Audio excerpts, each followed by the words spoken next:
3 دن کی مہمانی اور پھر شیطانی۔ اسلام میں بھی ایسا ہی ہے کہ مہمان عزت دار 3 دن کے لیے ہوگا، مہمان نوازی ہوسٹ پر 3 دن کے لیے ہوگی۔ اسلام بڑا کلیئر ہے اس پر کہ مہمان نوازی کیسے کی جائے۔ اس حدیث سے ہمیں یہ سبق ملتا ہے کہ مہمان نوازی کی مدت بھی اسلام نے بیان فرما دی ہے۔ اس شخص کے لیے کوئی برائی نہیں جو مہمان نوازی نہیں کرتا، یعنی جس گھر میں مہمان داخل نہ ہو اس گھر میں فرشتے بھی داخل نہیں ہوا کرتے۔ سب سے برا کھانا اس ولیمے کا کھانا ہے جس میں صرف مالداروں کو مدعو کیا گیا ہو۔ آپ نبی کریم صلی اللہ علیہ وسلم نے صلہ رحمی اور جوڑ کا حکم دیا ہے۔ میزبان کو چاہیے کہ سب سے آخر میں کھانا چھوڑے۔ مہمان آپ کے گھر میں آپ کی عزت کے باعث ہے، اس کو عزت دینا آپ پر فرض ہے۔ 3 دن کی مہمانی اور پھر شیطانی، یعنی کہ یہ کانسیپٹ بڑا ہی کامن ہے، سمجھنے کی بات ہے کہ مہمان نوازی 3 دن کی ہوگی اور اس کے بعد شیطانی ہوگی۔ اسلام میں بھی ایسا ہی ہے کہ مہمان عزت دار 3 دن کے لیے ہوگا، مہمان نوازی ہوسٹ پر 3 دن کے لیے ہوگی۔ اس کے بعد جو کچھ کرے گا وہ نیکی سمجھ کے کرے گا، کیونکہ مہمان زیادہ دیر جب ٹکا رہتا ہے کسی کے پاس تو وہ ایک قسم کا مشکل بھی بن جاتا ہے، اس کی ایکسپیکٹیشنز بڑھتی جاتی ہیں اور جو ہوسٹ ہوتا ہے اس کے لیے مشکل ہو جاتا ہے اسے ہوسٹ کرنا۔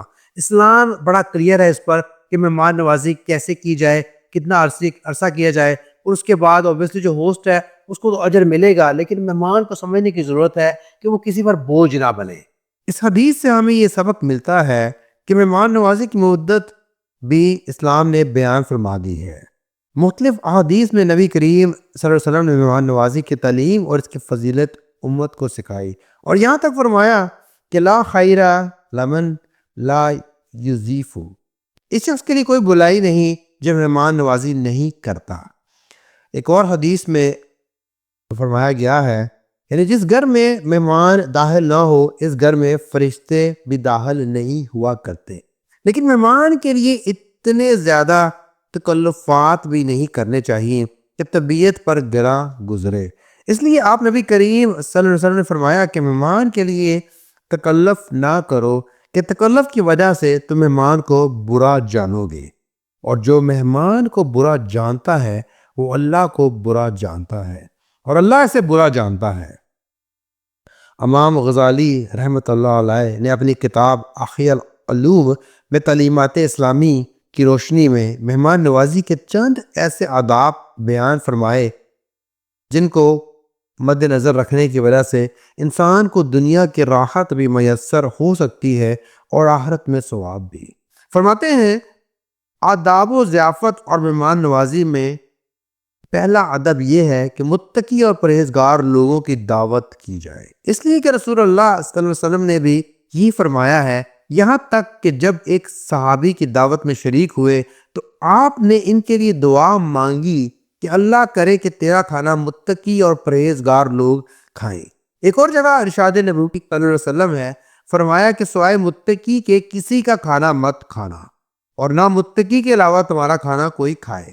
مہمان نوازی کا دوسرا ادب یہ ہے کہ دعوت میں صرف مالداروں کو نہ بلایا جائے بلکہ غربا اور مستحق لوگوں کو بھی مدعو کیا جائے۔ آپ نبی کریم صلی اللہ علیہ وسلم نے فرمایا کہ سب سے برا کھانا اس ولیمے کا کھانا ہے جس میں صرف مالداروں کو مدعو کیا گیا ہو اور غریب غربا کو شامل نہ کیا گیا ہو۔ یعنی کہ آپ جب کھانا کھلاتے ہیں تو دیکھنا پڑے گا کہ آپ کے اس کھانے کے دسترخوان پر فنکشن میں وہ لوگ بھی شامل ہیں جو مالدار نہیں ہیں، غریب ہیں، ان کا بھی حق بنتا ہے ویسے ہی جیسے کہ مالداروں کا ہے اس کھانے پر۔ تیسرا ادب یہ ہے کہ دعوت میں اپنے عزیز و اقارب کو نہ چھوڑا جائے، اس سے دلوں میں دوری اور قربت پیدا ہوتی ہے۔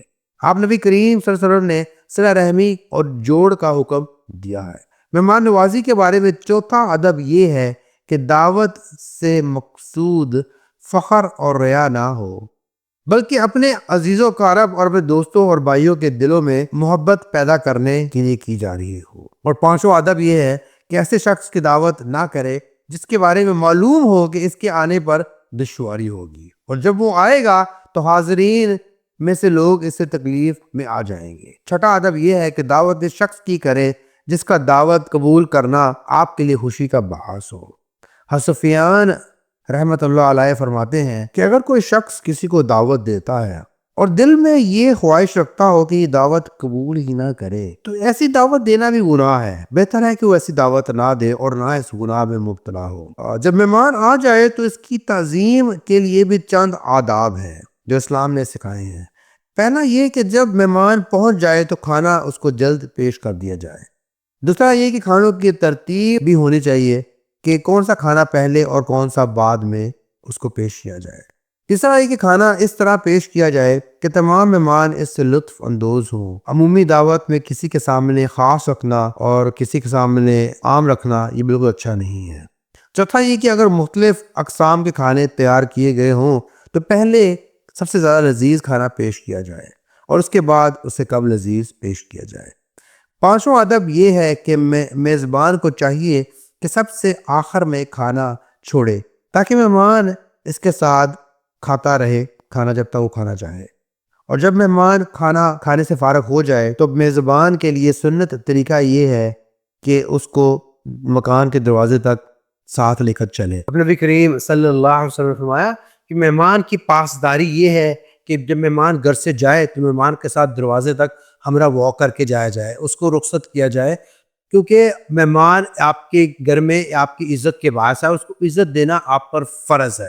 اللہ تعالیٰ ہمیں اس اسلامی طریقے سے مہمان نوازی کرنے کی توفیق دے، اور توفیق دے کہ ہم مہمانوں کو رحمت سمجھیں، زحمت مت سمجھیں۔